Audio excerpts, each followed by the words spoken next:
This is the scene. The Brazilian fans are beginning to make some noise, and we'll hear now from our commentary team, Trevor Francis. And first it'll be Martin Tyler. Thank you, Paul. Brazil satisfied with their result against Ecuador, but not particularly pleased with their performance. They make just one change, though. The number 21, Savio, made quite an impression when he came on as a substitute, and Savio starts tonight in place of Tulio. The rest of the team unaltered, with the goalkeeping duties still with Dida, who certainly wasn't expected to take a prominent part in this tournament. Peru used 3 substitutes against Colombia in that creditable 1-1 draw, and they all start tonight. Percy Olivares, the number 4, Herman Penillos, number 11, and number 19, Herman Carti. Roberto Palacios scored that stunning equaliser against the Colombians. Jose Del Solar looked a class act in midfield. Remember, he earns his living in Spain with Tenerife. And all in all, Trevor, Peru did pretty well against Colombia. Yes, it was a spectacular goal that got them the equaliser, but I think overall they certainly deserved the point. But I think that tonight it's obviously a tough obstacle trying to overcome this Brazilian side. Although Brazil won at their best in the opening game, I do feel that they're a little bit victims of their own success, because at the moment it appears that it's not just enough for them to win. They have to try and win with a little bit of style, a little bit of flair that we've come to associate with the great Brazilian teams. Well, if you talk to many Brazilian supporters, they will even tell you that they don't want Mario Zagallo as the coach. For all that Zagallo has achieved, Tele Santana is still the popular choice, a former Brazilian national coach, of course. But tonight, Zagallo equals the all-time record.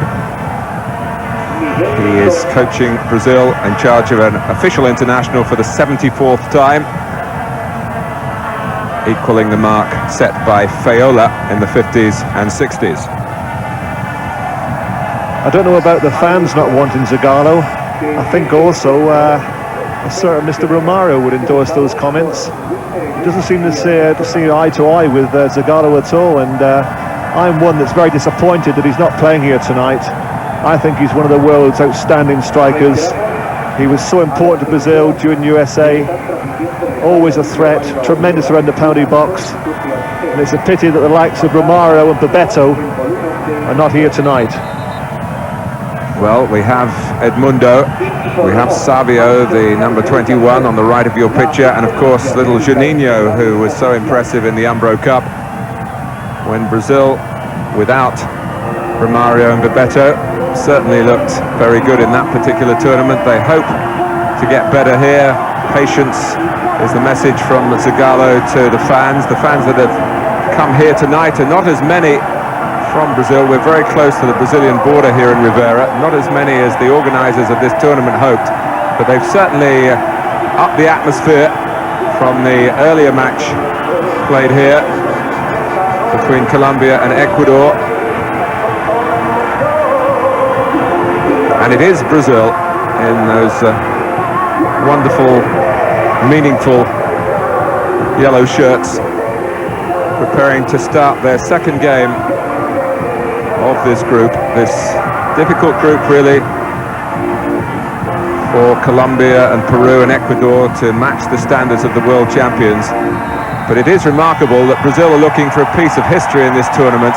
They've won the Copa América only 4 times, and on each occasion in their own country, so they've never won it outside Brazil. And given all those World Cup glories, that really is quite extraordinary. One of the problems has been getting enough preparation time for this tournament, and they've fallen foul of some difficulties again this year. The Sao Paulo Championships are going on at the moment, and that has meant that Mario Zagallo hasn't had full access to players from that part of Brazil. 1 or 2 who would have been involved, like the goalkeeper Zetti, who played in the Umbro Cup games in England last month. So Brazil very strong favourites here, but Peru are a determined and developing outfit. Here's Carty after a little surge by Pinillos. Dunga gets it away. Juninho. Brought down by Rodriguez. The referee here from Paraguay wastes no time in producing the game's first yellow card. Well, it's quite clear what his intentions were. Juninho went away with him without any problem. Showed great pace. I think he's become one of the most exciting players there is in Brazil at the moment. Here he shows individual skill, tremendous acceleration to get away from his marker. There you see him hack to the floor, which certainly justifies a yellow card. Ronald Dahl, the number 4, who scored the crucial goal against Ecuador. For all their potential in free play, it took a set piece to win their last international. Nicely executed. Juninho corner, Jorginho flick, Ronald Dahl header. And that came just after Ecuador had a player sent off. And it was only 16 minutes from time, so Brazil know there's room for improvement here. But they're so adept at playing tournaments. They've won so many tournaments. But as I say, never to win the South American Championship outside their own country. That's something they'd like to put right here in Uruguay over the next 10 days. Roberto Carlos, who, like Juninho, drew so many plaudits from the European observers. Carranza seems to have a different and more defensive role, the number 22 for Peru, than we saw him on the left-hand side of midfield against Colombia.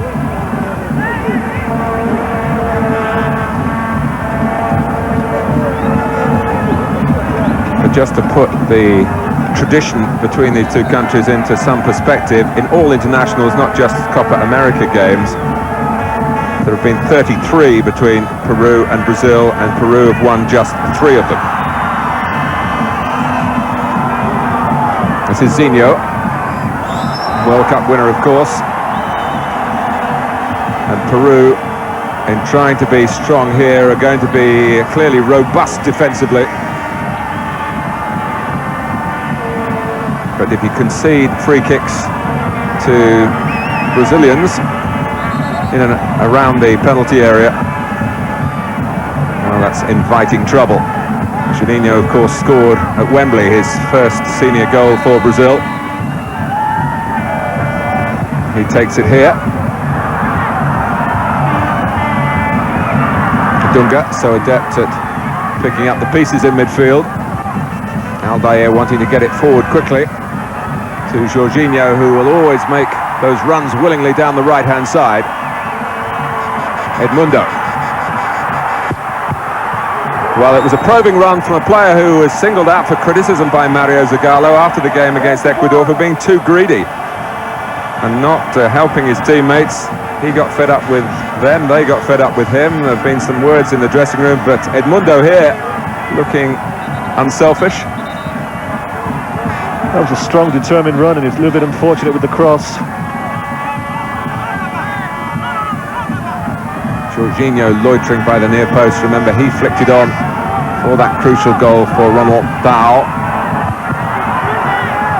Couldn't quite do it that time. Savio. Zinho impeded, but the advantage played by the referee. Zinho kept going. Look at the number of Peruvians around the ball. And in the end, Juninho hasn't got too much weight to throw around of his own. Was happy just to knock it out of play to snuff out possibly a Peruvian break. Trevor. I wouldn't think Peru would want to give away too many corners tonight, because if that's anything to go by, they're certainly going to be a threat, because that's the type of ball. Zinho with his left foot, in-swinging corner to that near post with pace. Only needs a little flick. It's so difficult to deal with. Edmundo's ball through for Savio.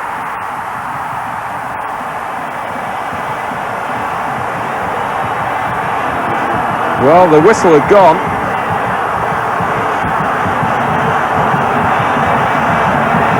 Well, we can see whether it was offside or not. Well, that's tight, isn't it? The linesman's put his flag up. But I was very impressed by the finish. Savio, he didn't know whether he was offside. He put it in the back of the net like every striker should do in those situations. Very calm finish. Just touch and go whether it was offside.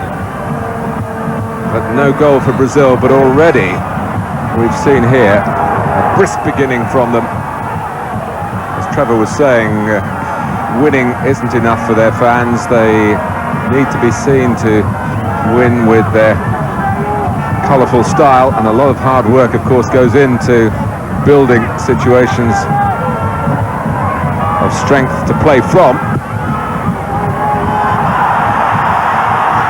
But Savio came on for Tullio in the first game, had a couple of good shots at goal, earned his team a penalty, a pretty fortunate one, which, when justice was possibly done, Edmundo's shot was very well saved from the penalty spot.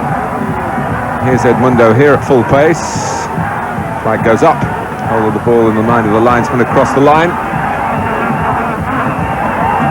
But Peru expecting a tough night here, and the early signs are they might get one.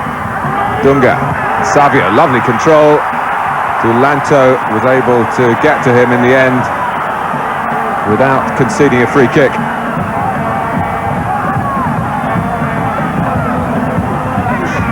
Control was so good, it's so tight. I'm not sure whether it was a free kick. I think the referee was correct on that situation. Certainly looking for the free kick, because as we know, the Brazilians are so dangerous from that situation. I think Janino would have relished that position.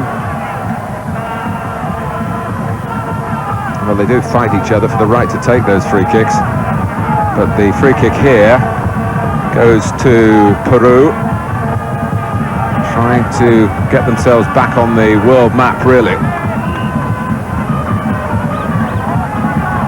Palacios moves away from it.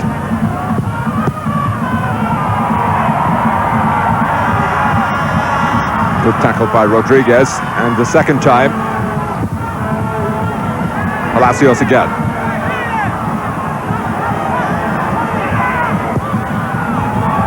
There's no one there really to attack the cross, but almost a mistake by Jorginho that very nearly let in Carti. Del Solar. Here's Olivares.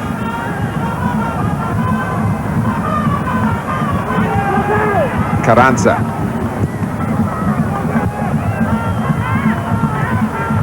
Cesar Sampaio, Brazil's number 5, the holding midfield player, able to play tonight despite having to go off early against Ecuador with a head injury. He's a pretty tough character. I don't think there were too many doubts that he'd be telling Mario Zagallo that he was ready if required, doing the job that Mauro Silva did so effectively in the World Cup campaign.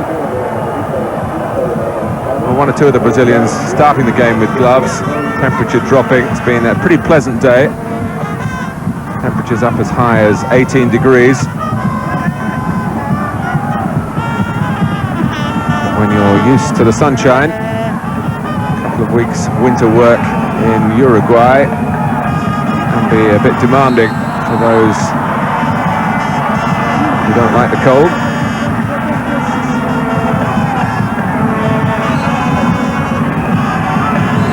It's Baroni giving away the free kick. Zinho. Now Edmundo. Dunga, who's always got terrific range in his passing, on from Roberto Carlos. This is Savio.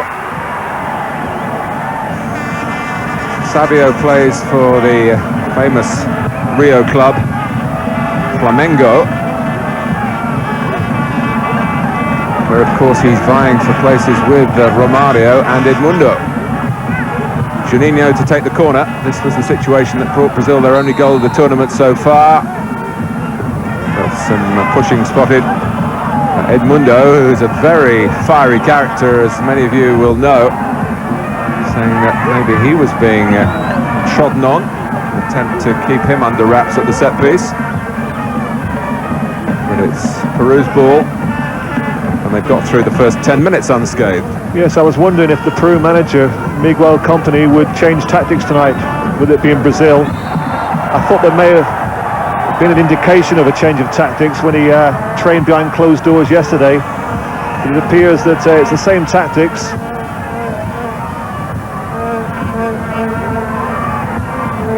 Foul by Dunga. Canillos. Palacios. Now Del Solar. And in the end, the goalkeeper, Dida, who's very much a rookie at this level, had to make sure that he wasn't caught out here by a cross-come shot. Well, I think Dida may have expected a little chip to the back post. I don't think he expected a shot, but I think he's entitled to catch that ball.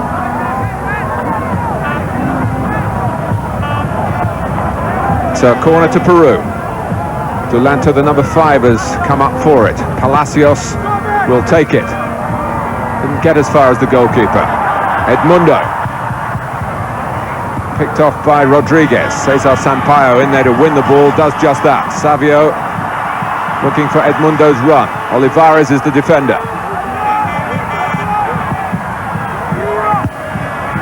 Cut out by the head of Carranza. Pace on the break from Brazil, having been defending at a corner.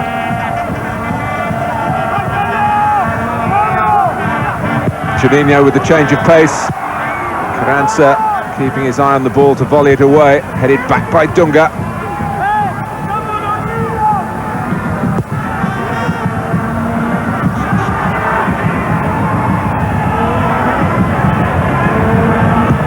Boldao. Like Cesar Sampaio here, plays in Japan's J-League, which has of course a very strong Brazilian influence. Including now Dunga and Zinho as well, although there's some talk that Zinho may well be moving to Spain. A time of year when there's so much transfer gossip, it's hard to sort out rumour from fact.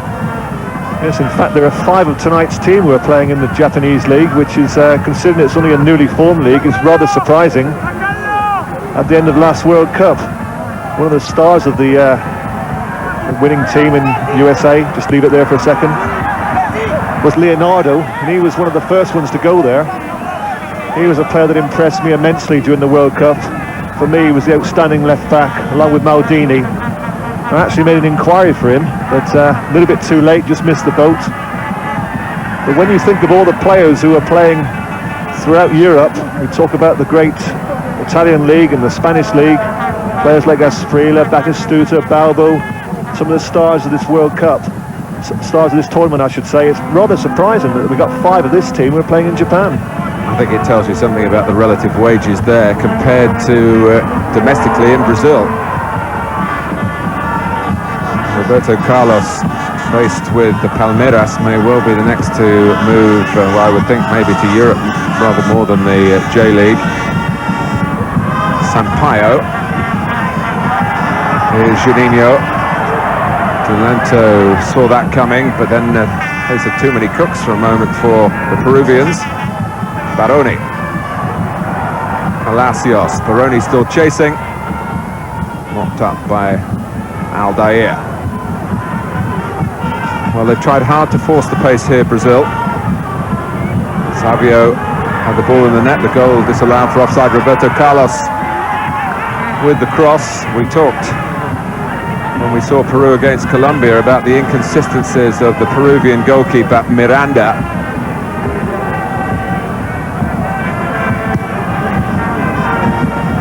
He'll need, you feel, to be at his best tonight. Dunga, referee helping Peru.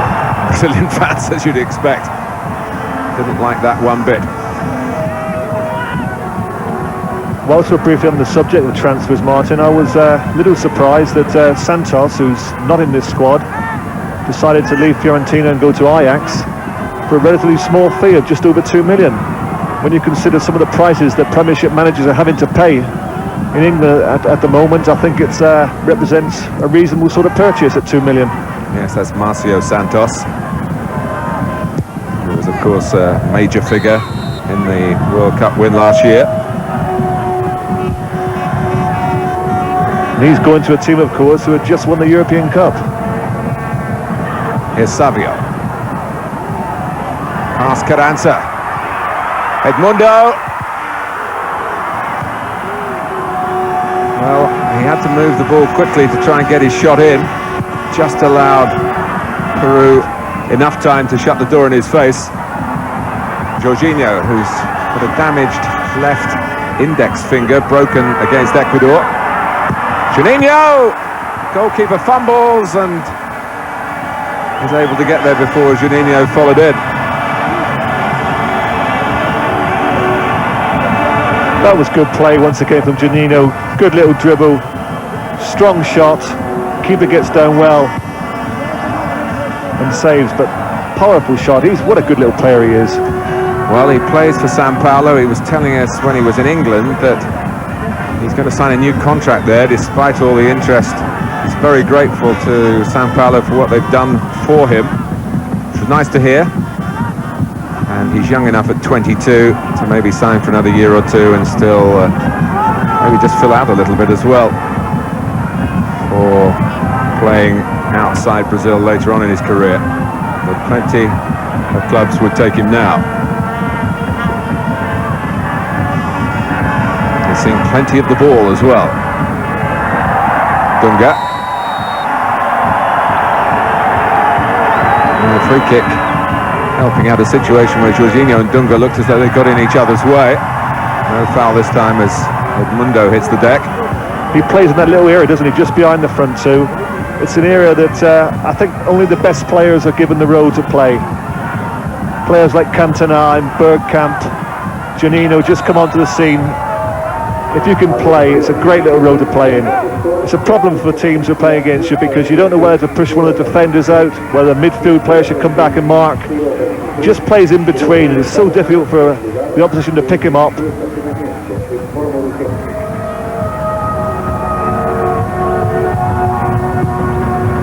Aldair, glanced on cleverly by Edmundo for the willing Roberto Carlos. Savio asked very much to be at the sharp end of things. He's another player I like the look of. He's only been playing 18 minutes, but he's already done one or two good things as Savio. He's playing with a number 21 on his back, and that's his age. Just 21 years of age. What a future he must have in the game. Well, they regarded him as the find of the 1994 national championships in Brazil.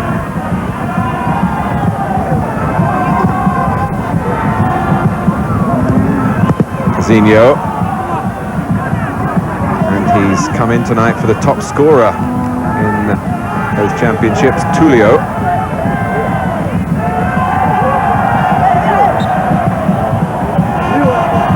The Peru, who've looked to a new generation of young talent to try and get out of the doldrums, working very hard at the moment to stop Brazil overrunning them.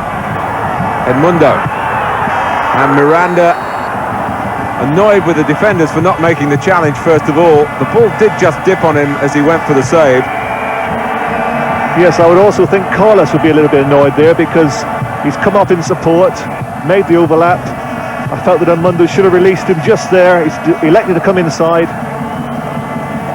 Fair enough, it's a decent shot, but Carlos made a good position. He should have just slipped it through to him.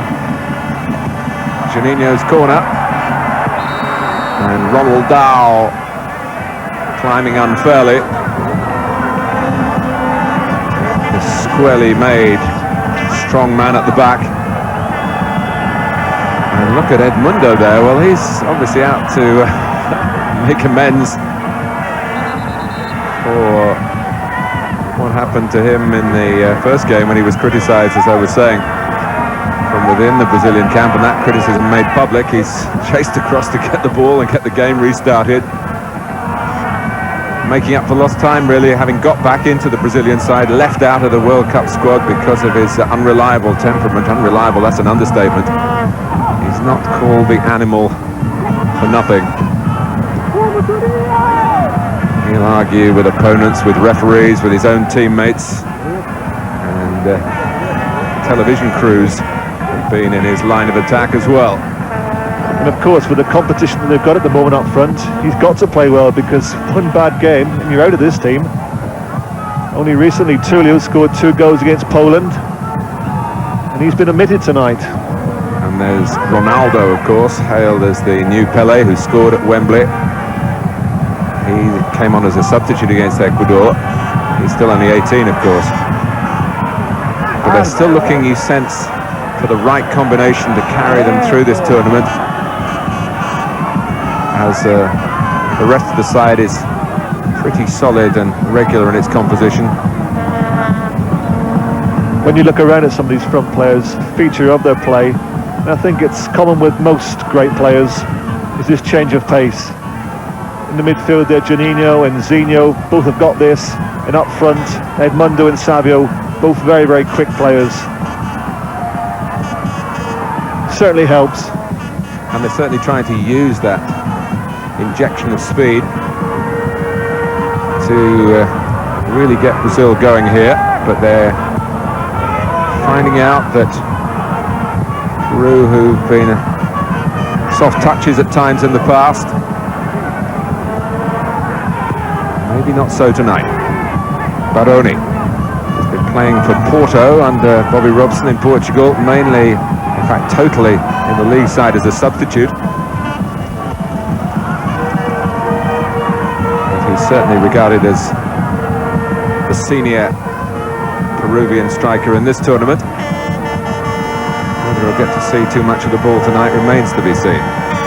Dunga guiding it forward nicely. Cesar Sampaio in a slightly more advanced position than usual. Well, Roberto Carlos loves to drive on. Dunga, Zinho, quite the elevation. Dunga again. Roberto Carlos, the deflection helping the goalkeeper, taking it away from Edmundo, but he was striving to get there in keeping with his performance over the first half of the first half.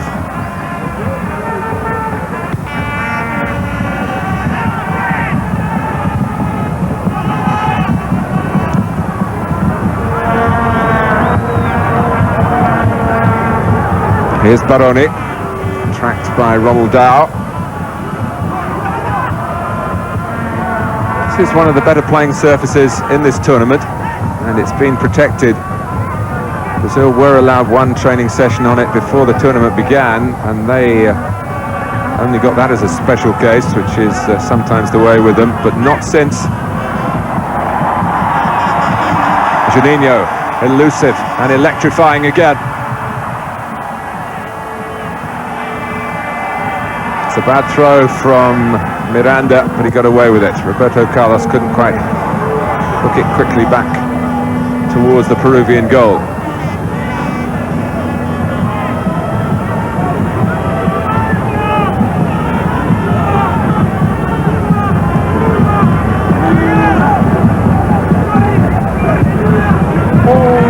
Throw by Roberto Carlos. Cesar Sampaio. Dunga. Offside. Dunga and Jorginho in particular, they play together so often. They have a telepathic understanding.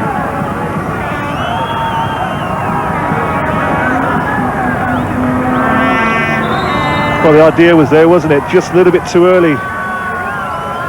He made his run, but considering his age, Martin, he's now in his 30s, still likes to get forward, still got a great deal of pace. Still one of the outstanding fullbacks. And prepared to take the knock then, probably well aware that the goalkeeper was coming, but trying to do something here, and maybe not even directly for himself, but for Edmundo, who was alongside him and in his line of vision, more so than the goalkeeper. And he's been in the wars, Jorginho. He's got this broken finger from the previous game. And now temporarily, he hopes, has to be sidelined here in game number 2 for Brazil in Group B.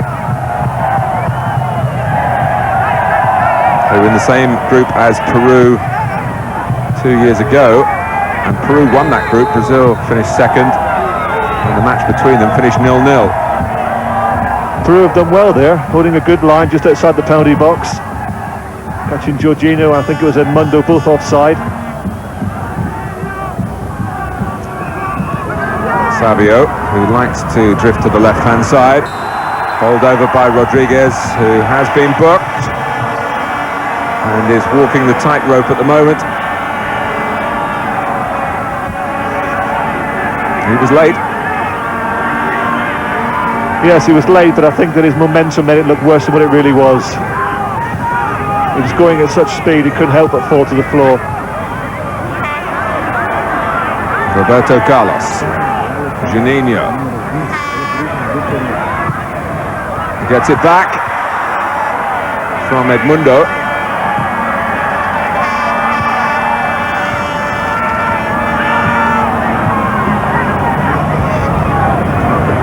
This is Pinillos. Trying to wedge it forward. Del Solar. Against Colombia in a game where Peru had a greater share of the ball in midfield, Del Solar had at times a really aristocratic touch, pulling the strings in there. Hasn't been able to get on the ball enough in this game. Brazil push forward again. Roberto Carlos and Juninho really in at the sharp end that time. He's covering a lot of ground. And he's posing problems aplenty for the Peruvians. Zinho. And again, Cesar Sampaio.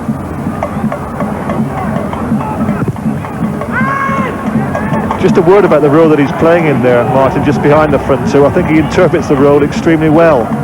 I think there are at times a tendency, you know, when his fellow midfield players have got the ball, or a defender, to come in, always receive the ball to feet. But what I'd like to see, and he's just done it there, is to try and get in at the back of defenders. It's important that if you're playing in that position to vary your game.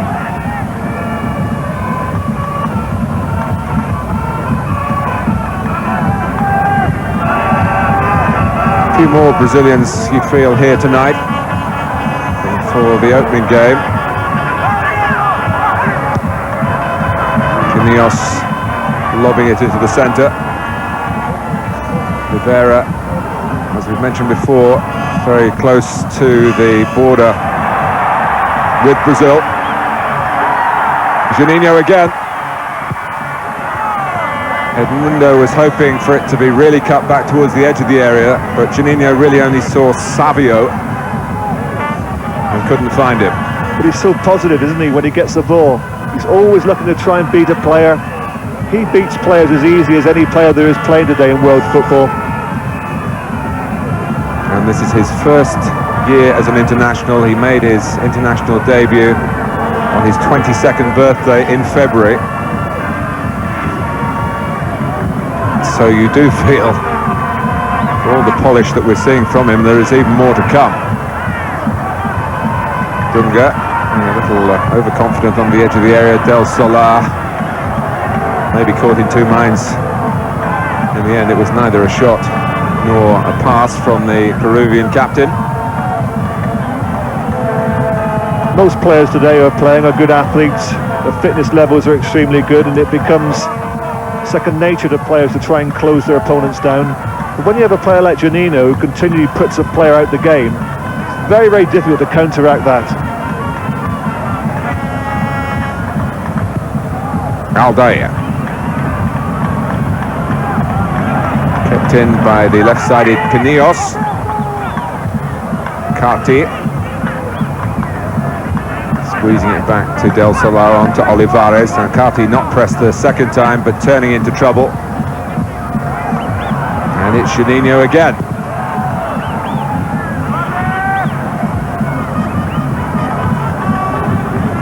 Roberto Carlos. Juninho finding space at will, really. Edmundo, past Carranza. Referee had a good look. His view was slightly masked, I think, but he's given the corner.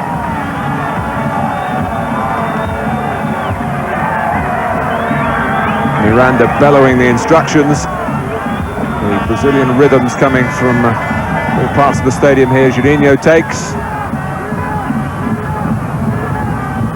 Roberto Carlos, free kick to Brazil, well within range.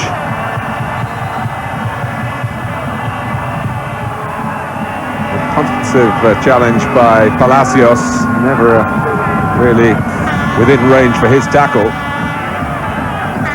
I would think this is more likely to be Carlos from this range. Perhaps a little bit too far out for Juninho, but certainly not too far for Carlos. He's got a wicked left foot on him, and I think he fancies his chances from this sort of distance. One or two gaps in that wall that would have been plugged now, but they'll need to stay tight. So many options available to Brazilians. Roberto Carlos bangs it goalwards, went for power, parried by Miranda. Danger not over yet. Aldair curves it in.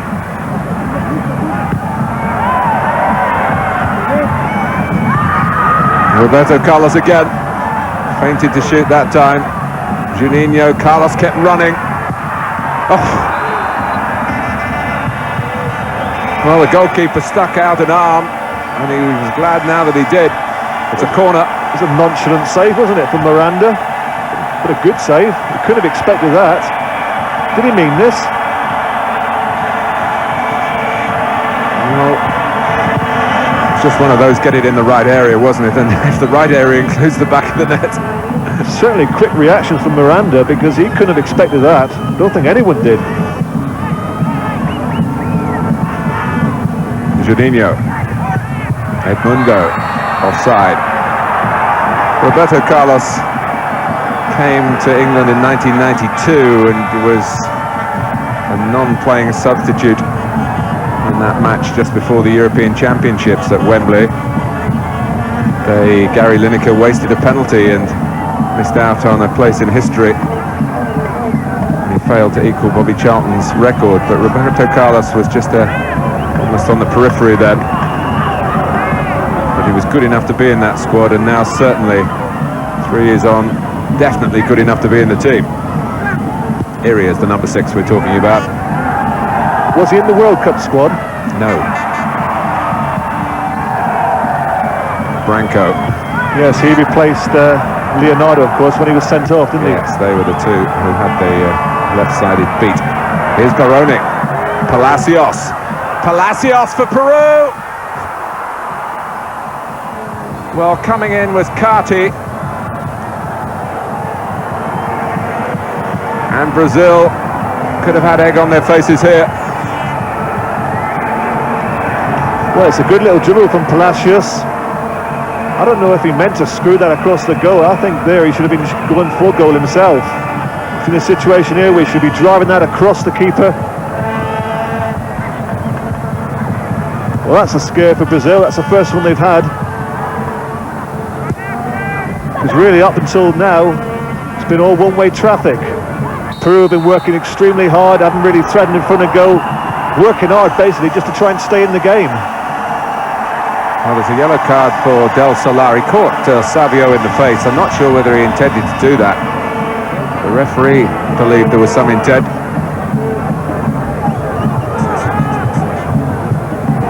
Roberto Carlos teasing Carranza. Oh, bit of showboating there by Miranda, but it stuck. And they don't always, if you look back on his previous international appearances. No, he wasn't able to hold the free kick from Carlos, but on this occasion, the cross coming away from him doesn't present too many problems. That's good handling. It certainly gives confidence to a back four when you see your keeper coming for it like that and catching it cleanly. Well, the matches come thick and fast for you here from the Copa America on Sky Sports. Tonight, 11:35, the United States, who made a good start against Chile, they played Bolivia, and followed by Argentina against Chile. Plenty to talk about regarding Argentina with Batistuta and Balbo at the sharp end of their attack. Maybe an attack good enough to carry Argentina to a third successive victory in the Copa America, with us in 91 and 93.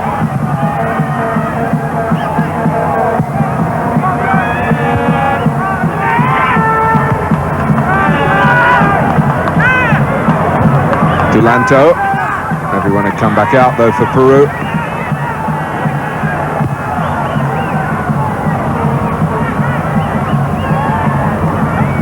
Not been too impressed with the clearances, the quick clearances I should say, from some of the keepers in this World Cup. You've seen one or two keepers trying to throw the ball out quickly and giving possession away. There you saw Dida trying to kick the ball quickly up front to one of his strikers, but he also gives it away. Juninho rarely gives it away. He finds Roberto Carlos here. Really did suit the defenders, but Zinho, Jorginho, Edmundo, led by Dulanto.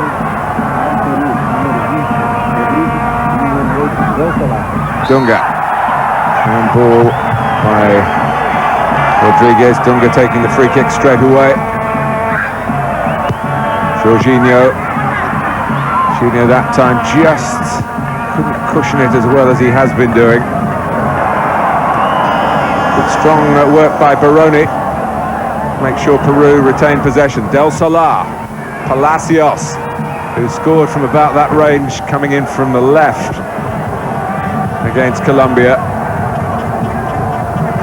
And the confidence that he got from that goal was evident when he skated into the penalty area a couple of minutes ago.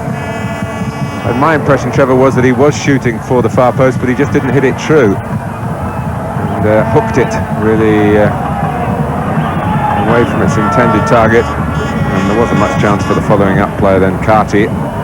He should have attempted the same type of shot that he did against Aguita. The one that you said swerved 10 yards. You say I said it, but I don't remember saying it. But if your memory's very good, Trevor, so I bow to your attention to detail. It swerved a lot. I think we've all agreed on that. Here's Juninho. We all agree about him as well. That's Savio on his good left foot. Roberto Carlos was attracted to that position as well.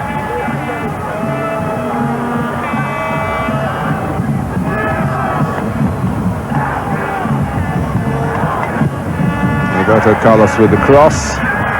Miranda not too convincing with the pat away. Jorginho is coming in to battle for it, and he's won it back and then slipped at the crucial moment. And once again, Edmundo goes to retrieve the ball, gets it back in play quickly. He wants a good behaviour medal, doesn't he? That's good play from Jorginho. He's rather unfortunate, just don't see it, but as he's about to put the cross in, he slips. Brazil, 22 internationals unbeaten, 18 wins and 4 draws, 20 months since they last lost. That was in Cologne to Germany.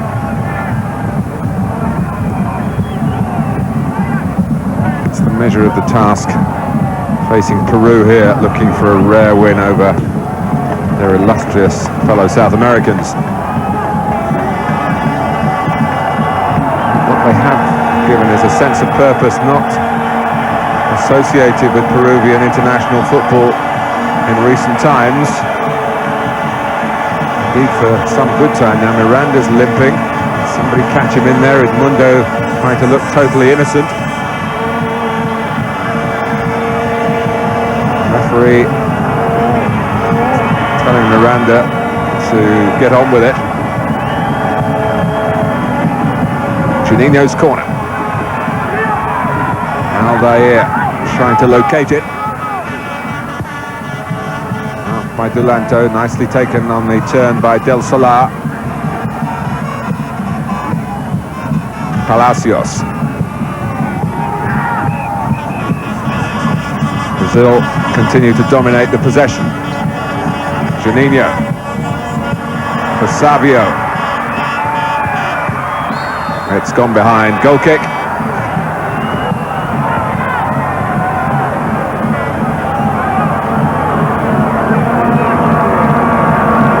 They just need that breakthrough, don't they? Well, I was just thinking that the style is there, the desire is there. What they don't have, and it's too much physical power up front. You might say they don't need it with the elusive quality of the players in the attacking areas for Brazil. Palacios, who certainly looked elusive at times, just deflects, fortunately, for the Brazilian defenders and goalkeeper Dida.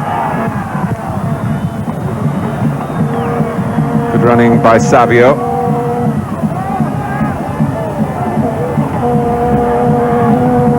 The support from Zinho, who's a good continuity player. Juninho, but it's all being played in front of Peru at the moment. I'll be happy with that. Jorginho trying to get a better angle for the approach work. Juninho is there again. So many touches on the ball in this first half. Roldao gets a second bite at it.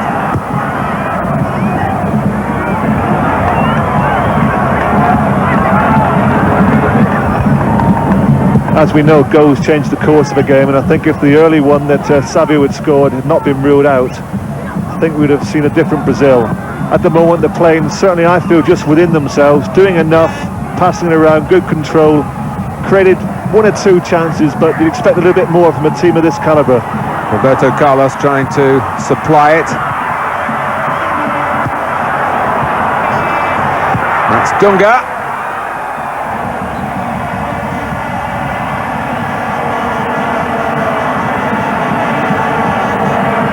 And the ball went across the penalty area. Edmundo didn't want to have a swing on it on his left foot.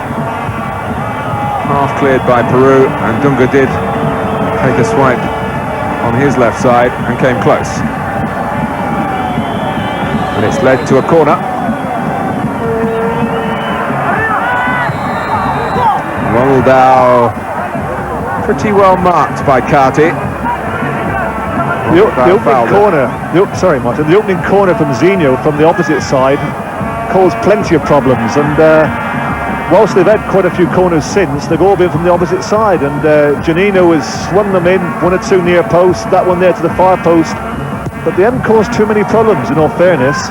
They haven't got too many big players, have they? They've got Roldao, they've got Aldair, and it was, as I mentioned earlier, Jorginho who flicked on for that goal, the only goal Brazil have scored so far in the tournament against Ecuador, and it took them 74 minutes of that first game to get that.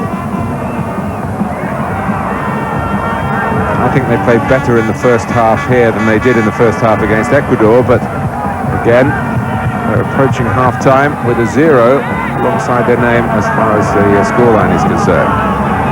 But let's also credit the way Peru have set about their task. They've not been overawed by it. Yes, they've worked extremely hard. Closed the ball down well. They've only had the one chance, that was from Palacios. It was certainly a reasonable chance. But you do feel that if Brazil were to get the opening goal, it could go on then to quite a good win. But at the moment, whilst it stays 0-0, Peru will continue to work hard, closing it down, making it difficult for the opposition.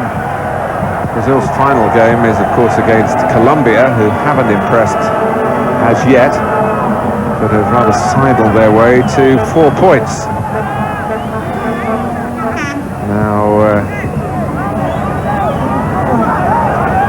Brazil wouldn't want to take the risk of coming in with 4 points of their own. Although with third place likely to, certainly 2 of the 3 groups, a third place qualifier there will be. So the danger of elimination isn't too great.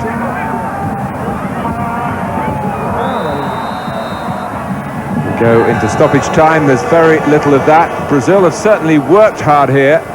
As Trevor Francis said, had they had the goal by Savio allowed when it was ruled out for offside early in the piece, we might have seen a more vintage first half. They've tried hard. Juninho has been outstanding with his individual contribution, but a pat on the back for Peru, who've competed very well, and at half-time they can be proud in their dressing room that here in Rivera it's Brazil 0, Peru 0.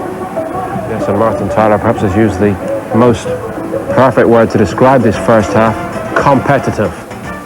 Lots to talk about. Our guests in a moment. Getting ready to go in the second half here at Rivera, but just a reminder about what's coming later today on Sky Sports. Again, it's a double header, this time in Group C. United States against Bolivia. That's at 11 our time, and then a scheduled start at Paysandú once more for Argentina against Chile immediately following that one. We're all set to go then in the second half. Brazil and Peru tied, no goals at half-time. Commentary, Trevor Francis and Martin Tyler. Well, here in Rivera, we've got a player called Rivera on for Peru for the second half, one of two changes the Peruvian coach Miguel Company has made. The other seeing the reintroduction of Jorge Soto, the younger of the two brothers, wearing number 2. And it was a double change at half-time in their opening game against Colombia that bore fruit for Peru. They played particularly well in the second half. And it has been a feature, Trevor and I have mentioned it before, that coaches now, with the luxury of being able to make 3 substitutions, are prepared to make 2 of them at half-time and leave 1 for injuries for later on.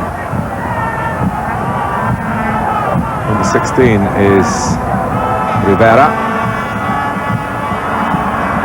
He's a pacey attacking player, and you're getting a little indication of that now, taking on Ronald Dow. But he lost his footing and then felt some of Ronald Dow's bulk on the way down. Didn't hear the referee's whistle, so got up and got on with it.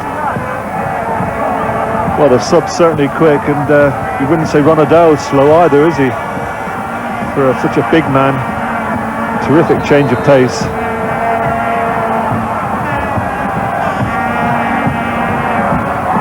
Informa asistencial médica la asistencia médica integrada oficial. Cambios en Perú. I think where Peru have got to be careful, and we've seen it on so many occasions in this tournament, is that when a team loses a player, they go down to 10 men. It's changed the course of the game. And I think at the moment, whilst they've got 11 men, they're going to continue to work hard to try and stop at all costs Brazil from creating. It's imperative that they stay with the 11 men. I felt that in that first period they're a little bit fortunate that Rodriguez, who had been booked, was fortunate to stay on the field. He committed another bad foul, and then Dunga attempted to flick the ball over his head. Rodriguez blatantly handled the ball, could have been sent off. And now he's been taken off with obviously that in mind. Yes, I was just about to say that obviously the manager has taken that into consideration. He knows the importance of staying with 11 men.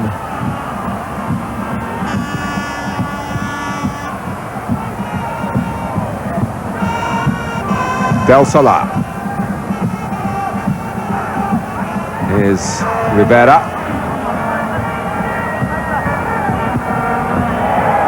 Roberto Carlos in very crisply.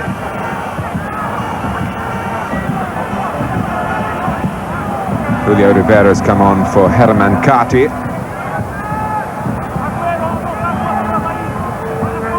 Dulanto.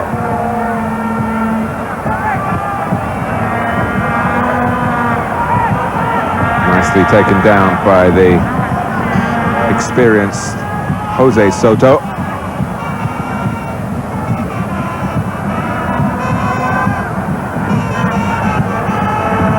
Now, can Brazil quickly pick up the tempo that they showed for so much of the first half? First half which ended in frustration for them, in that a lot of good attacking play didn't produce a goal. Juninho, who did more than most in the attacking cause. Cesar Sampaio.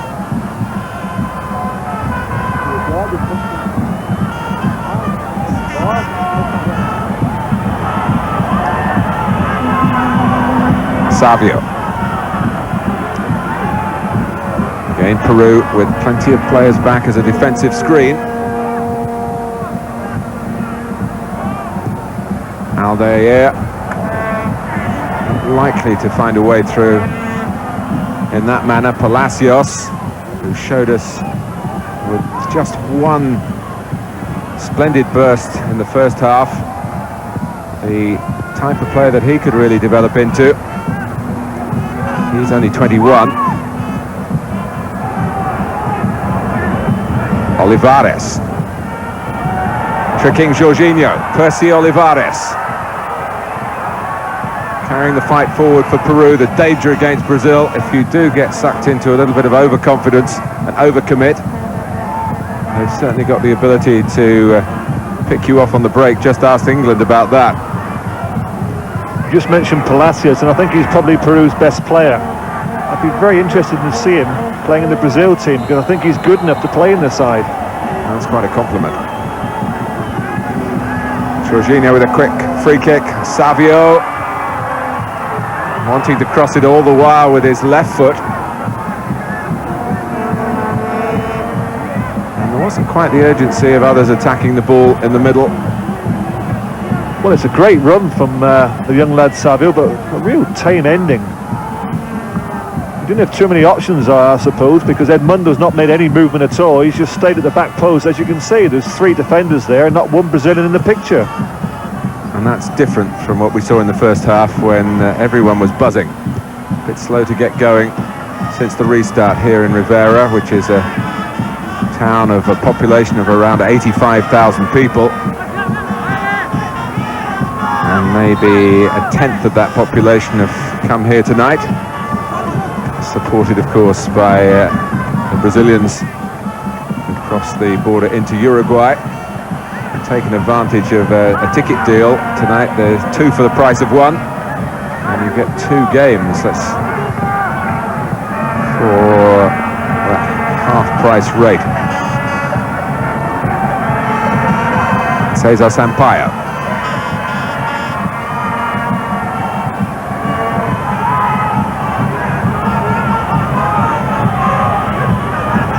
Aldair. Jorginho, but Peru continue to press well. Carranza, who's been switched to play in midfield, which was where we saw him in the match against Colombia. Palacios. And here's the right-sided player in the second half, substitute Jorge Soto.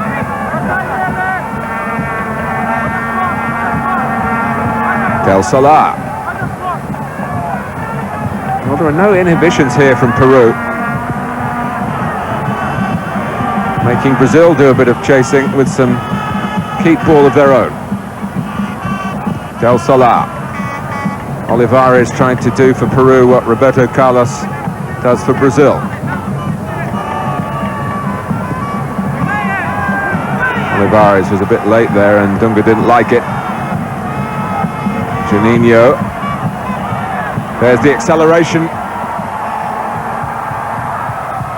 There's the quality in the pass. This is Edmundo.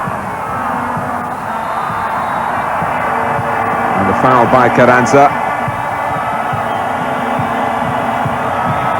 Once again, that was great play from Juninho. He's picked the ball up. Only one intention, that's to make as much ground as he possibly can at pace. He's gone past 3 players within 5 seconds. Released Edmundo. He gets in a position where he's one-on-one, wants to come inside. He's fouled, and it's a dangerous position this for Peru to defend against. We're 8 minutes into the second half. Brazil still searching for an opening goal. 3 in the wall, Miranda Watts. And here comes Roberto Carlos for Brazil. Oh, it hit the post! Or did it just skate the outside of it and thud into the hoardings? It was masked by the run across the face of the goalkeeper. Clever free kick this, hit with pace to the far post. I think it's Edmundo, isn't it, who comes in, deceives the keeper, Miranda. There, just steps over it, hits the post. And skims away to safety, and Brazil come very close. Juninho, that might just encourage them to reach the standards that they did for much of the first half, but they've been a bit slow to address in the second half in these early minutes. All coming from the way Juninho orchestrated the counter-attack that led to the free kick being earned. And Roberto Carlos not really masking his intentions about what he was going to do.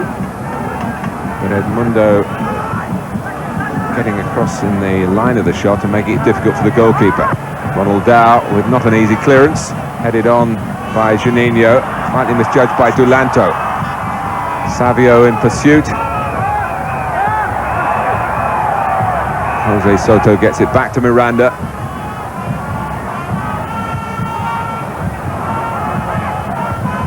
The last two Copa América meetings between these two countries have been goalless draws, to suggest that maybe playing against Brazil does bring the best out of Peru. But here's Savio looking to work an opening. There's been no soft pedalling from Brazil, knowing that qualification after winning the opening game is almost assured. A complete shock to the whole world if they were to then lose 2 games in a row. But firepower without Romario, without Bebeto, is not forthcoming. Whether Mario Zagallo will want to effect a change. He's got Tulio to bring back on, of course, who he left out of the starting lineup. He began the game against Ecuador. He's got Ronaldo. Tulio indeed saying yesterday that, well, if you don't score when you play up front, you expect that questions might be asked, and I don't think he was too surprised to be dropped. And he meant that not just for himself, but for all the forward players. You're judged by your goals. And while this tournament's going on, Romario is making plenty of noise. Back in Rio, he's been saying he might retire. He doesn't want to do the endurance training. He says he might play on if he's allowed just to do work in the penalty area. Doesn't believe that long distance running does his game any good. Jorginho has been criticised for that, Romario, by none other than the great Zico. But there's quite a debate going on in around the Flamengo club about Mr. Romario. Controversial figure, but no doubt about it, a great goal scorer. Seems to have his problems wherever he plays, doesn't he? Because if I remember rightly, in Barcelona with Johan Cruyff, he had 1 or 2 problems, fell out with him, and I think as a result of that, made a quick return to his country. They'd like to have him in the penalty area now, Brazil, I'm sure. Jorginho takes, and Aldair was particularly annoyed having come up for the free kick. Well, that's not the quality of crosses we come to expect from Brazil. Very poor cross there from Jorginho.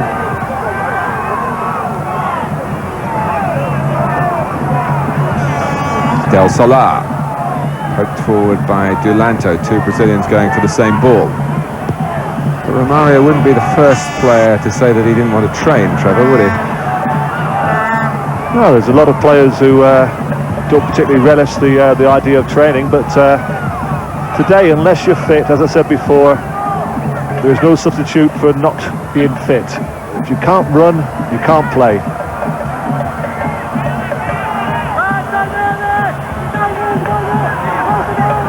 Well, there's still a possibility here that Peru might cause a major upset. Not with attempted crosses like that. Juninho picked off by Carranza, making the goalkeeper work. And Cesar Sampaio, who's been around for a good few years, just trying to organise everyone and get their concentration back. It's not been so good in the second half.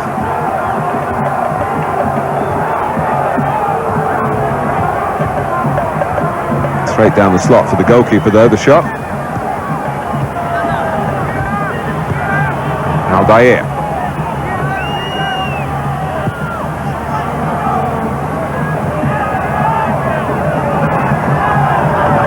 Edmundo.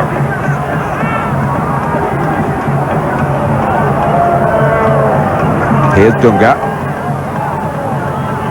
Edmundo.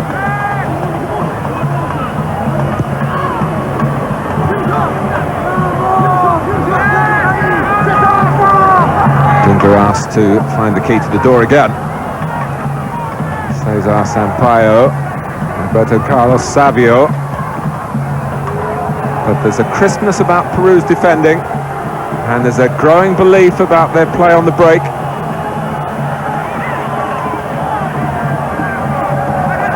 Del Solar, they switched it from right to left. Pinillos. And again, Del Solar. This is Rivera. And Baroni fighting for the right to meet the cross with Aldair, but losing the battle then. Yes, I think it took everyone by surprise, that cross from Rivera. He's got a bit of pace, and you'd expect him to try and get past Carlos, get to the byline, which isn't easy because Carlos is quick himself, a good defender.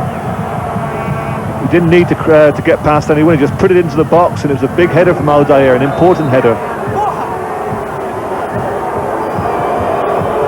We told you about Romario and what he's doing. Bebeto fell out of favour with Zagallo when he chose to stay with his club. When the Umbro Cup was on, he was picked for the squad to play in England, but didn't show. Those were the two forwards who led the world a merry dance in the United States a year ago. We feel if Brazil are going to make this piece of history and win the South American Championship outside Brazil, some of the forwards on the roster here have got to come alive in this game and in the subsequent ones. Zinho, Savio can't get there. They don't have the look of Batistuta and Balbo about them up front. No, it's quite obvious that Brazil are struggling at this moment. They're looking for a spark, they're looking for somebody in the side to ignite them, and it's not coming. Maybe they need the manager on the sideline, Zagallo, to give them that little bit of a lift. Perhaps an introduction of a substitute, maybe Ronaldo, that would give the team a little bit of a spark. That's what's needed. Well, Mario Zagallo, who's well into his 60s now, and he's kept on at a job really that has a fair amount of health risk, because he feels he really hasn't had the credit that he deserves for his part in Brazilian football. One way or another, he's been involved in all the 4 World Cup triumphs, twice as a player, once as the head coach in 1970, and then he was the right-hand man to Carlos Alberto Pereira in the United States last year. And yet, as I said earlier in the program, a lot of Brazilian fans still favour Tele Santana. Can't point to a pedigree like that of Zagallo. Jorginho has been a good servant to whichever coach has been in charge of the Brazilian national team for some years now.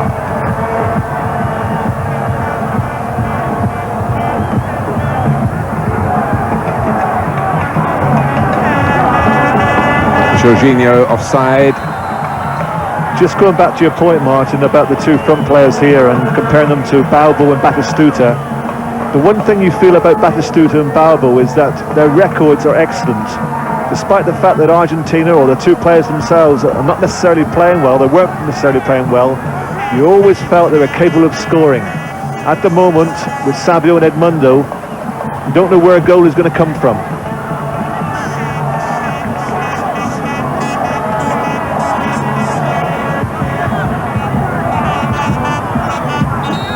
And the main focal point of their thrust in the first half, Juninho, hasn't quite been able to be such an effective force so far in the second half. Though he was behind the move that led to the free kick that led to Roberto Carlos hitting the post. And that brings me back, of course, to Romario, because he's the type of player that can be so frustrating. Lazy, can be playing poorly, but he can score a goal. He knows how to stick the ball in the back of the net. And I think you have to put up with players at times like that. If you have 10 other players around who are working extremely hard, and you have a player like Romario who's perhaps not doing quite enough, if he scores, okay, you accept that. Rivera confronting Ronaldao, allowing the big defender to stretch out a leg, and Roberto Carlos to take it on at pace.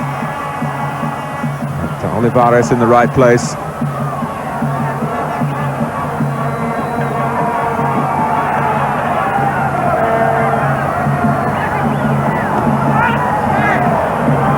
Edmundo. Jorginho giving him an angle down the right-hand side. Juninho going into the middle.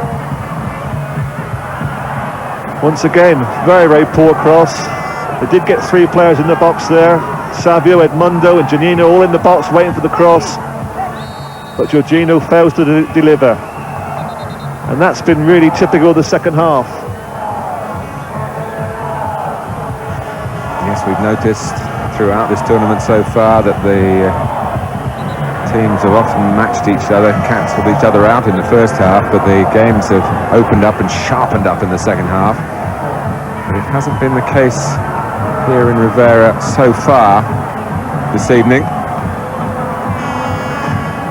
The injured player, Percy Olivares, will be checked closely by those Peruvian medical men there, because 2 substitutes have been used. There is a third permitted, but there's still 25 minutes to go.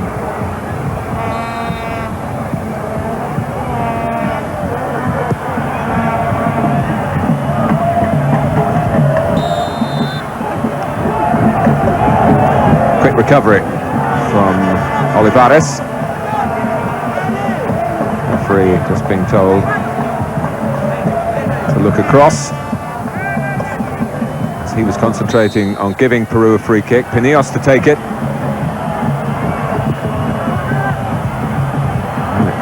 It wasn't a very good free kick, but it went a long way. And Del Solar trying his luck from long range.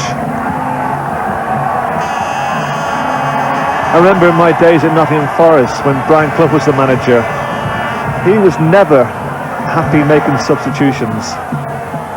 Obviously, if a player was injured, he couldn't continue, substitute had to be made, but tactically, seldom did he do it. And you just wonder if Zagallo comes in the same category. The team now have been playing for 67 minutes. First half, they played reasonably well. They haven't reached any levels in the second half. In fact, by Brazilian standards, it's been inadequate, their performance. And they certainly need a lift from somewhere, and perhaps, as we said, Tulio, Ronaldo coming off the bench will give the team a lift, but he hasn't made any substitution, and I can't quite understand his thinking. It was Baroni leaving a foot in on Dunga. Brazil have the ball, and the referee lets the game go on. Whether he'll take some action against Baroni when play stops, we must wait and see. Dunga not too severely damaged, as you saw. Edmundo. Here's Del Solar. The pacey Palacios and the sturdy Ronaldao. Still the scorer of Brazil's only goal in this competition. That came after 74 minutes of the opening game. We're approaching that sort of time now tonight. Whether it will be a happy time again for the Brazilians. Rivera.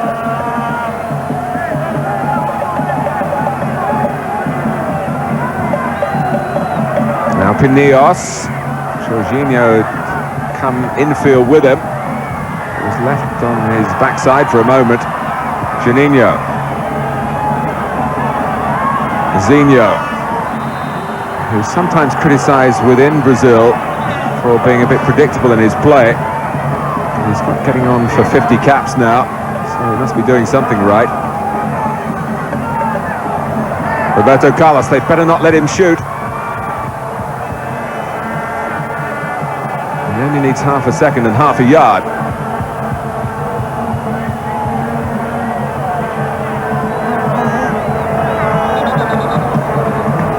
There's been quite a rivalry between these two countries down the years. Although Peru have been on the receiving end most of the time. They played a World Cup quarter-final in 1970 when Peru were boasting players like Cubillas, who of course starred throughout the 70s. Peru looked a very good unit in that tournament, but Brazil were too strong for them. And in 1978 it was Peru's failure that stopped Brazil getting to the World Cup final. You might recall, you World Cup historians, that Argentina needed to beat Peru 4-0 to get into the final in the league system that was in place then, and they won 6-0. There were a lot of complaints from Brazil. They thought Peru threw in the towel, even suggestions that money had changed hands. I was commentating on that game, and I must say Argentina were absolutely electrifying in an electrifying atmosphere, and Peru, well, it was a bridge too far for them. But Brazil were furious, and Argentina, of course, got to the final and won the World Cup. It was 1978. So there'll be a few Brazilians who remember that when Brazil take the field against Peru.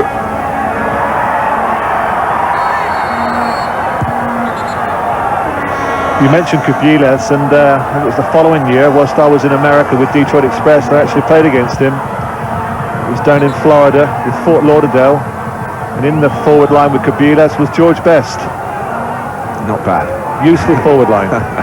Still see Cabiles, and shouldn't mention him with the Scottish viewers around. Of course, he did terrible damage to Scotland in those 78 World Cup finals, but we still see him around. He does television work on the circuit for a Latin American channel in the United States. Charming fella, great player. Dunga. Well, we're digging back into the past really at the moment, because the present here is not too fulfilling for Brazil. Zinho trying to change that, got past Rivera. Delanto beating Edmundo to the cross from Roberto Carlos. See, I think the striker there is entitled to get in front of the defender. A natural goal scorer, someone like Romario, I keep mentioning, would have been there in front of him, getting his body in front of it, keeping possession of the ball in the penalty box where he's so dangerous. There was no reaction there at all from Edmundo.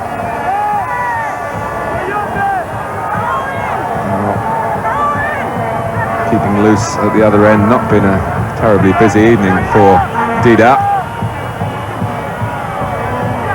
But Peru continue to stand their corner, and at 0-0 anything remains possible. This is Baroni, he's got away here. Oh, well, he saw support coming from the right-hand side from Palacios when he might have gone on himself, Baroni. But Brazil have a warning shot across the bows there. Yes, I think he did the right thing. It's just unfortunate the pass wasn't played correctly. Aldair took off a good position. That's Palacios again there. He's not afraid to have a shot.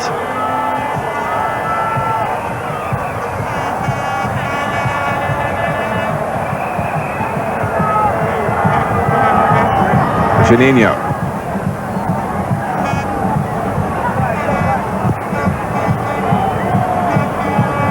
Well, playing tournaments is a demanding exercise. Winning tournaments, Brazil know all about that. Juninho. Here's Savio. And at times you have to reserve your very best to last. Dunga.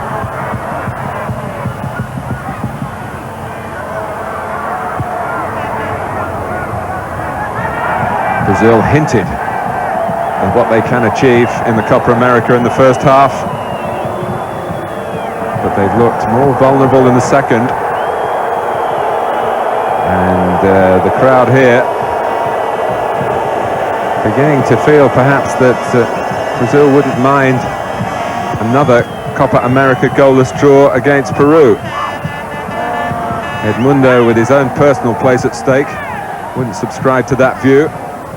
Well, Peru are working really hard for this point, because they realise that with already 1 point attained against Colombia, they must fancy their chances in the last match against Ecuador, and that could possibly give them 5 points, and that would certainly put pressure on Colombia and Brazil, and it would make that match a very, very interesting game if this scoreline stays 0-0.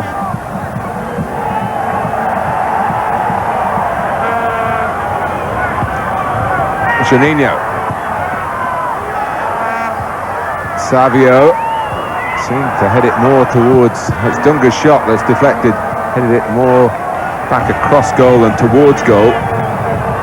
The busy action in the Copa América continues later today. United States against Bolivia, followed by another look at Argentina, who must be well fancied to see off Chile.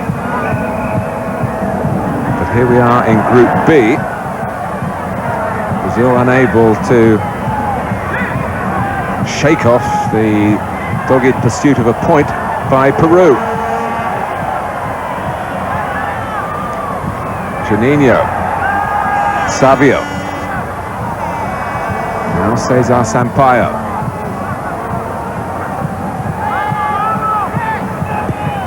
Jorginho, all the while there is of course the potential of a flash of genius. That might have been handballed by Zinho. The referee didn't think it was intentional if he saw it at all.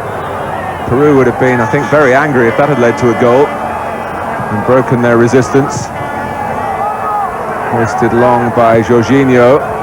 Roberto Carlos makes it his. Dunga. And Roberto Carlos is in here, being tugged back, and a penalty against Jorge Soto. Brazil get the break that they wanted. It's come late again. Roberto Carlos with this sense of adventure. It carried him into the penalty area and he was pulled back. Trevor. Well, once again, we spoke all night about change of pace. You see it there from Carlos. Gets in front of the defender and wins the penalty. And of course Brazil had a penalty against Ecuador and Edmundo failed to score from it. Not a huge amount of contact there, but he felt it, and he felt there would be a reward for going down. It's more the referee's angle on it.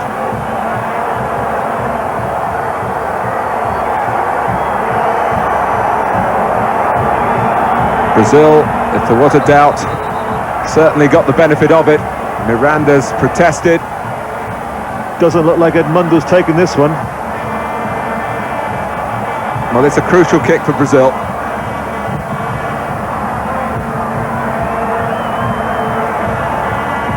This to give them a lead, and they've had to work so hard for it. Second penalty of the tournament for Brazil, and it's Zinho. Zinho scores. And at last the Peruvian resistance is broken.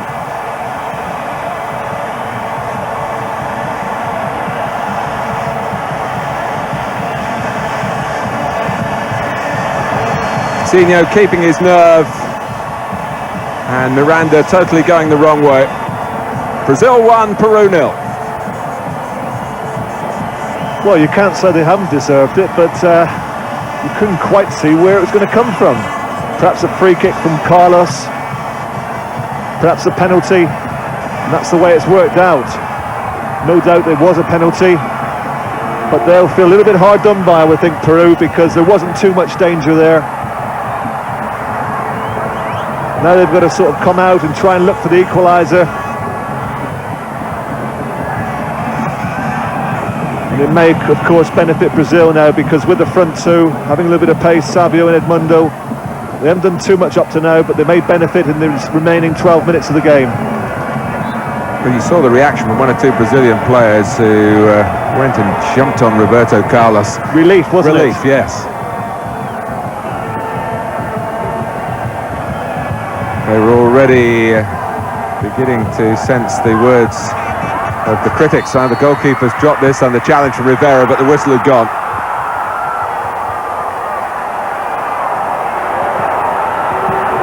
Aldair telling the referee to use a card, and I must say that's something on a football pitch I detest seeing, one professional telling an opponent being picked out like that. The referee make up his own mind. Was smacked him by Palacios, but it's not going to count because of that challenge. And the goalkeeper's big enough to look after himself, you feel.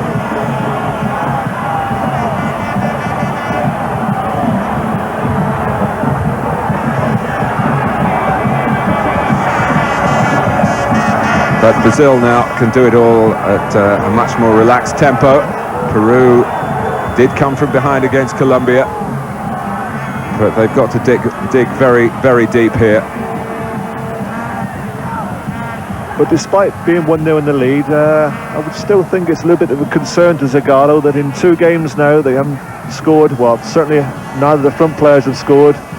2-0 in the first game. Now the front two here, Savio and Edmundo, have failed to score. Well, they've scored from a set piece and a penalty. That's right. The 2 goals in the tournament so far. But they're winning the games, and that will be Zagallo's answer if they see this last 10 minutes through.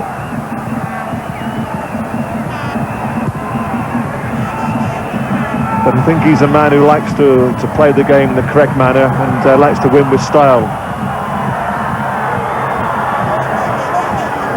Jorginho. Dunga.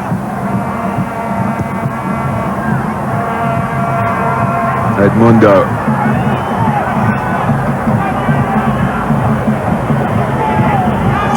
All credit to Zinho for stepping up when the pressure was on. Mindful that Brazil had wasted the penalty against Ecuador.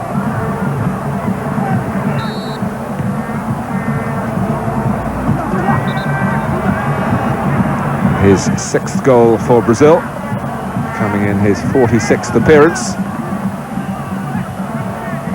2 of those 6, of course, superbly struck, you'll probably recall, in England against Japan at Goodison Park recently. And he hit the penalty with the same sort of conviction.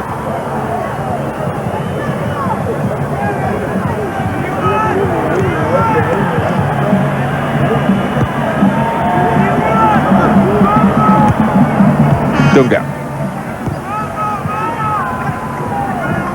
Jorginho slips Oliveira. It's a bit more like it. Oh, Edmundo must get it here. He slid it into the corner just about. So that's a great weight off his shoulders. And Brazil are certainly home and dry against Peru now. Well, that's the best cross that Jorginho's put in all evening. He would have been disappointed there that neither of his strikers there, Savio or Edmundo, attacked the ball in the fashion that they should have done. But they've got a break here, because as the ball comes in, that's where they should be attacking it now. And that's poor defending. It falls to Edmundo. And this is an unusual goal. He just flicked at it and he's in the back of the net. Well, he was setting himself for it, had just got enough power to squeeze it in beyond the despairing lunge of Miranda. And Brazil have scored a goal from free play, but it would hardly be described as a classic. Well, when the ball fell to Edmundo, I really thought he was going to have one touch and then smash the ball in the roof of the net. He's had 1-2 touches and the ball's just bobbed over the line, just escapes the outstretched arms of Miranda. And that's Roberto Carlos. It strikes the frame of the goal for the 2nd time, the same post, but this time from a very different part of the pitch. Peru, belatedly, you feel, want to get another attacker on in the shape of Ramirez. Look at this, though. Banging back off the post into play. Well, first half he had a shot like that, and I wasn't sure whether he meant it, but on this occasion I think he did mean that. He's driven the ball with power and pace to that near post. And it's only been the upright that's stopped the ball from going into the back of the net, because I think Miranda was certainly beaten. Edmundo.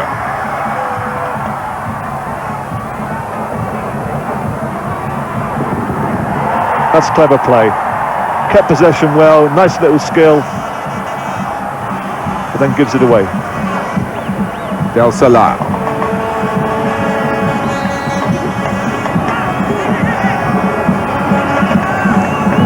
Ramirez. dribbled over.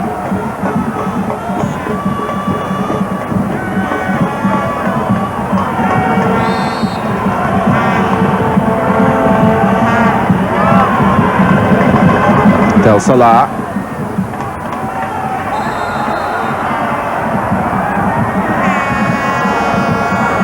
And Baroni impeded, so it's going to be another free kick to Peru.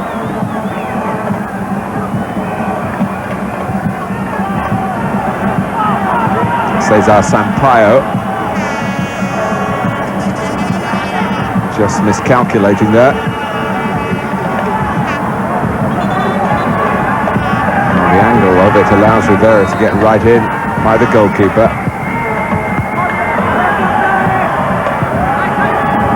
Peru striving to become first team to score against Brazil in the tournament. Forwards by Jorge Soto, whose introduction for the second half hasn't been particularly happy.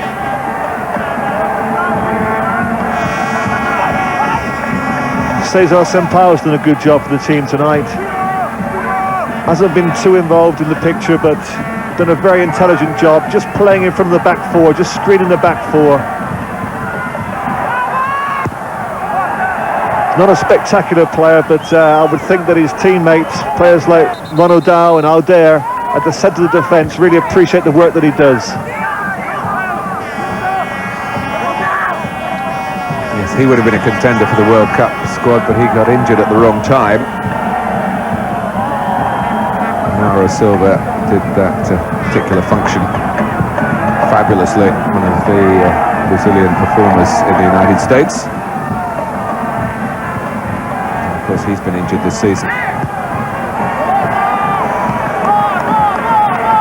Well, it's suddenly been taken away from Peru, who did well to get to half-time at 0-0, but weren't threatened at all with any menace of that stature for half an hour of the second half, and then the penalty goes against them, and their world in this particular match has caved in.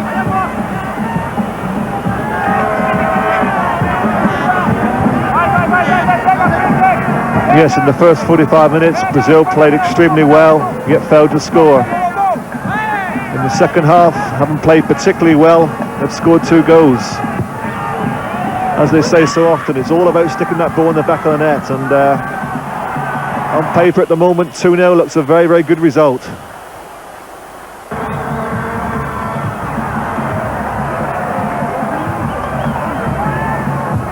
Well, of course, any sort of win would have taken them back above Colombia,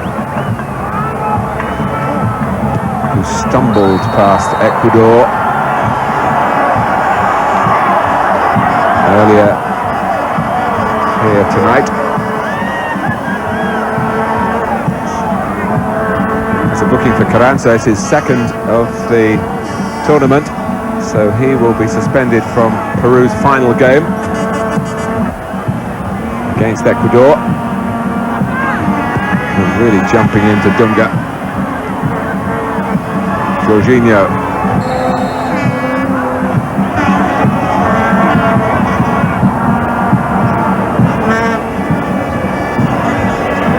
Just a little bit of doubt as to what the referee was going to give then. He's given the corner, quick thinking by Jorginho to go and receive it. Good challenge by Ronaldao. Juninho's right in there. That's the first short corner they've played all evening. They've concentrated on that driven ball into the near post, 1 or 2 to the back post. But it was only quick thinking by Jorginho that provided that short corner. Yes, at a time where 1 or 2 lesser players might switch off mentally, the game effectively over. Jorginho.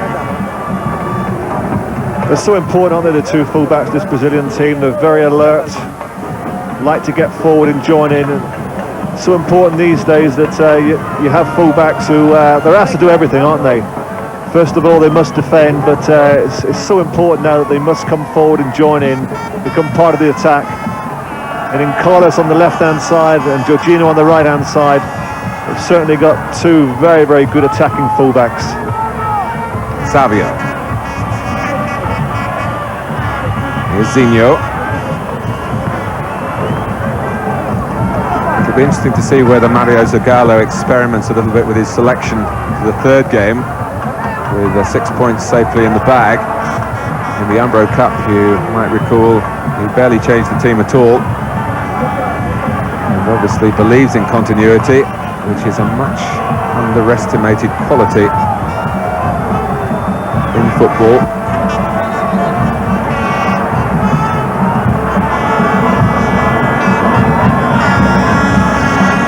Yes, Peru would expect Brazil, of course, against Colombia to put up a performance, because they've only got the 1 point, Peru, and I'm sure they've got every chance of beating Ecuador and hopefully scoring a few goals that may give them a chance of finishing in second place. Absolutely right.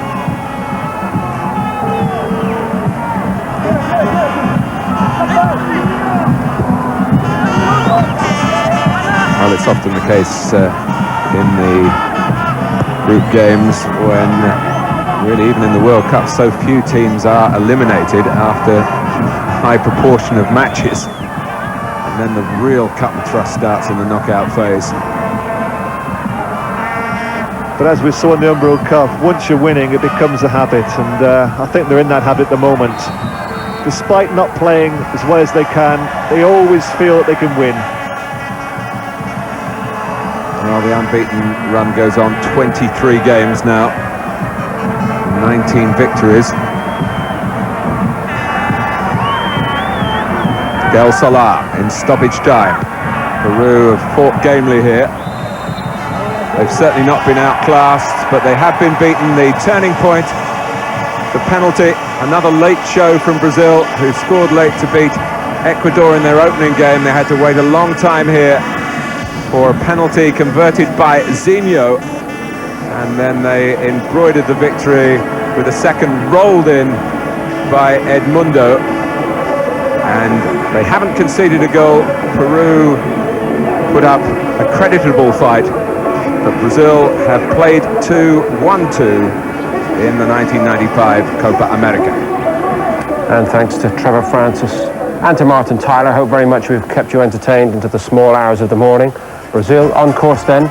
They're through to the second phase, and you have a feeling we'll be hearing more of them.